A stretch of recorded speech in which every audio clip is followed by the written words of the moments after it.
जय माता की। आप सभी का हमारे YouTube चैनल जय माता की एक प्रार्थना में हार्दिक अभिनंदन है। आज हम श्री विष्णु महापुराण की कथा में छठे स्कंद के छठे अध्याय को करेंगे। छठे अध्याय में है केशी ध्वज तथा खांडिक्य की कथा। कथा को शुरू करने से पहले यदि आप हमारे चैनल पर अभी नए जुड़े हैं तो कृपा करके चैनल को सब्सक्राइब कर लीजिए और घंटी जैसे दिखने वाले बटन को भी दबा लीजिए ताकि आने वाली नई वीडियो की नोटिफिकेशन आपको सबसे पहले और आसानी से मिल सके। तो शुरू करेंगे आज की कथा। उससे पहले प्रभु का सिमरन करेंगे। श्रीमन नारायण नारायण नारायण, भजमन नारायण नारायण नारायण, श्रीमन नारायण नारायण नारायण। जय श्री विष्णु भगवान की। तो शुरू करेंगे आज का छठा अध्याय। इसमें श्री पराशर जी आगे बोले कि आदि काल में धर्मध्वज नामक एक राजा थे। उनके दो पुत्र थे, अमित ध्वज और कृतध्वज। कृतध्वज सदैव अध्यात्म शास्त्र में रत रहता था, यानी उसको अध्यात्म का कुछ ज्यादा शौक था, वो अध्यात्म में ही लगा रहता था। कृतध्वज का पुत्र केशी ध्वज हुआ और अमित ध्वज का पुत्र खांडिक्य हुआ।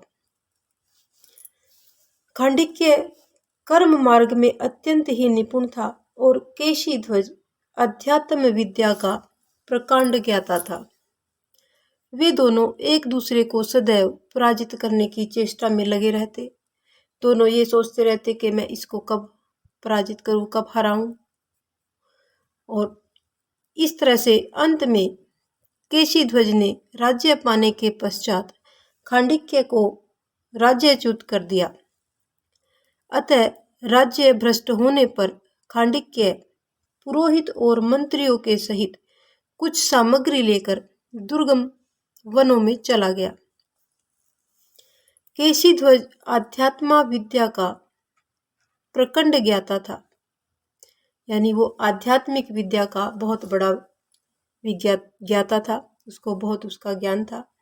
तो भी अविद्या के द्वारा मृत्यु को पार करने के लिए ज्ञान दृष्टि रखते हुए अनेकों यज्ञों का अनुष्ठान करने लगा। एक दिन जब राजा केशी ध्वज यज्ञ अनुष्ठान में स्थित थे तो उनकी छवि के लिए दूध देने वाली गाय को एक शेर निर्जन वन में उठा कर ले गया और उसने उसे मार डाला। व्याघ्र ने यानी शेर के द्वारा गाय के मारे जाने पर राजा केशी ध्वज ने ऋषि जनों से पूछा कि मुझे इसका किस प्रकार से प्रायश्चित करना चाहिए। ऋषि जनों ने राजा केशी ध्वज से कहा कि हे राजन, हम इस विषय में कुछ भी नहीं जानते, आप केशरू से जाकर पूछिए। राजा केशी ध्वज ने केशरू के इस विषय में पूछा तो वो यही बोले कि हे राजन, मैं इस विषय में नहीं जानता, आप इस विषय में भृगुपुत्र शुनक से पूछिए। तो आगे वे इस विषय में आपको अवश्य बतलाएंगे। राजा केशी ध्वज ने भृगुपुत्र शुनक के पास जाकर पूछा तो शुनक ने भी कहा कि इस विषय में, इस भूमंडल में इसका उपाय केवल तुम्हारा शत्रु खांडिक्य ही जानता है।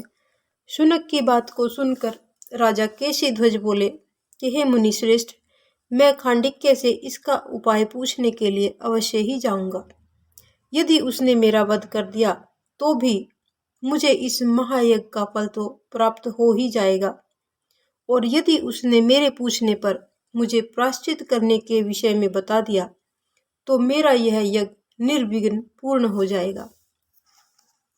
यह सब कहकर राजा केशी ध्वज काला मृग चर्म पहनकर, यानी काले हिरण का चर्म की कपड़ा बना करके पहन करके रथ पर चल पड़े।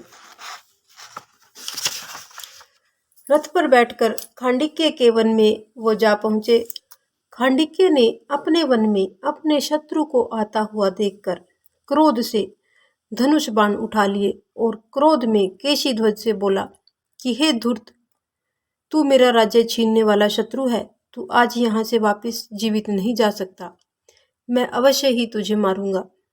खांडिक्य को इस तरह से क्रोध में बोलते हुए देखकर राजा केशीध्वज ने बड़े ही विनम्र भाव से खांडिक्य से कहा कि हे खांडिक्य, मैं आपसे एक समस्या का समाधान जानने के लिए यहाँ पर तुम्हारे पास इस वन में आया हूँ। केशीध्वज की बात को सुनकर खांडिक्य ने अपने समस्त पुरोहितों व समस्त मंत्रियों से एकांत में जाकर सलाह की, तो उन सब ने उससे यही कहा कि इस समय आपका शत्रु केशीध्वज आपके अधिकार क्षेत्र में है, इसे अवश्य ही मार डालना चाहिए। लेकिन खांडिक्य ने सोचा कि यदि मैंने इसे मारा तो यह समस्त पृथ्वी तो अवश्य ही मेरे अधीन हो जाएगी, लेकिन इसे परलौकिक जय प्राप्त होगी।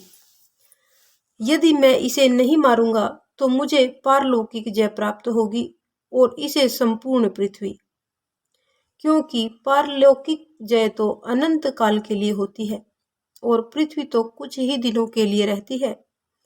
यह सोचकर इसलिए मैं इसका वध नहीं करूंगा। ये जो कुछ मुझसे यहाँ पर पूछने के लिए आया है वह मैं इसे अवश्य ही बतलाऊंगा। ऐसा उसने विचार किया मन में। यह सब सोचकर खांडिक्य ने केशीध्वज से कहा और बोला कि तुम्हें किस समस्या का समाधान पूछना है, मैं अवश्य ही उसका उत्तर तुम्हें दूंगा। राजा केशीध्वज ने धर्म धेनु गाय के मारे जाने का समस्त वृतांत खांडिक्य को बताकर उसका प्रायश्चित करने का उपाय पूछा। खांडिक्य ने राजा केशीध्वज को समस्त प्रायश्चित विधि पूर्वक बतला दिया। राजा केशीध्वज खांडिक्य से आज्ञा लेकर वापिस अपने राज्य में लौट आए और फिर यज्ञ भूमि में जाकर समस्त कर्म संपूर्ण किए और फिर अपने कर्मों के विषय में सोचते हुए विचार करने लगे कि मैंने समस्त दान पुण्य कर लिए हैं, लेकिन मैंने अभी तक खांडिक्य को गुरु दक्षिणा नहीं दी। मैं उन्हें गुरु दक्षिणा अवश्य दूंगा। यह सुनकर केशीध्वज रथ में बैठकर फिर से वन में खांडिक्य के पास जा पहुंचा और बहुत ही विनम्र भाव से केशीध्वज ने खांडिक्य से कहा कि आपके बताए हुए उपाय से मैंने अपने समस्त प्रायश्चित कर्म पूर्ण कर लिए हैं। मैं आपको गुरु दक्षिणा देना चाहता हूँ। आपकी जो भी कुछ इच्छा हो वो मुझसे गुरु दक्षिणा में आप मांग सकते हैं। केशीध्वज की बात को सुनकर खांडिक्य बोले कि यदि आप मुझे गुरु दक्षिणा देना ही चाहते हैं तो जो कर्म समस्त क्लेशों को शांत करने में समर्थ हो वह मुझे बतलाइए। तो आज की हमारी ये कथा यहीं पर संपन्न होती है। इससे आगे की कथा हम अपने अगले अध्याय 7वें अध्याय में जानेंगे कि खांडिक्य ने गुरु दक्षिणा में केशीध्वज से क्या लिया। आज की इस कथा को हम यहीं पर संपन्न करते हैं। आगे की कथा को जानने सुनने के लिए हमारे चैनल पर बने रहें और इस प्रकार की और भी अन्य धार्मिक रोचक कथा कहानियों को जानने सुनने के लिए हमारे चैनल को लाइक करें, सब्सक्राइब करें और अपने मित्रों और प्रियजनों में आगे भी शेयर करते रहें। जय माता की।